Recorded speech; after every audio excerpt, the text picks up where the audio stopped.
అసమాన ప్రతిభతో క్రికెట్ కు విశేష సేవలందించిన సచిన్ ను ఈ విధంగా గౌరవించడం మంచిదేనని నేతలు అభిప్రాయపడ్డారు. मुझे जाती तौर पे इस बात की खुशी होगी कि एक ऐसी शख्सियत जिसने देश का नाम पूरी दुनिया में रोशन किया वो इस कोटे से राज्यसभा के मेंबर बने.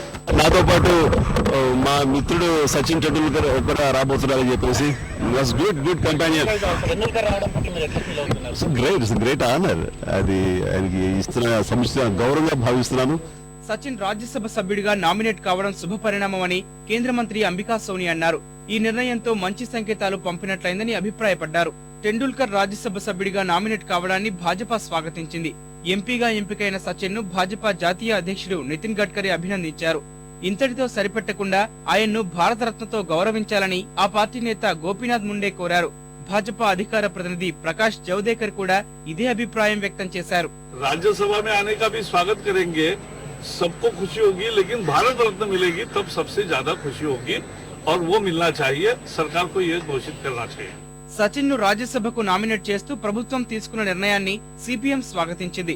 మంచి వాళ్లు చట్టసభలకు రావడం వల్ల మంచే జరుగుతుందని, ఇలాంటి వారిని ఎప్పుడు పెద్దల సభకు పంపాలని సిపిఎం ప్రధాన కార్యదర్శి కారత్ సూచించారు. మంచి క్రీడాకారుడు రాజకీయ నాయకుడు కావడం మంచిదేనని సామాజిక ఉద్యమకారుడు అన్నా హజారే అన్నారు. ఎంపీగా ఎంపికైన సచిన్ జన్ లోక్ పాల్ కు మద్దతిస్తారని భావిస్తున్నట్లు అన్నా బృంద సభ్యుడు అరవింద్ కేజ్రీవాల్ అభిప్రాయపడ్డారు. तो हम सचिन जी को बधाई देते हैं और उम्मीद करते हैं कि जैसे वो हमारे देश को क्रिकेट के मैदान में जिताते रहे तो वो संसद में जाके इस देश को भ्रष्टाचार के खिलाफ भी जिताएंगे. और जन लोकपाल पर भी आप कुछ कहना? जन लोकपाल बिल को की आवाज को बुलंद करने के लिए अंदर आवाज उठाएंगे.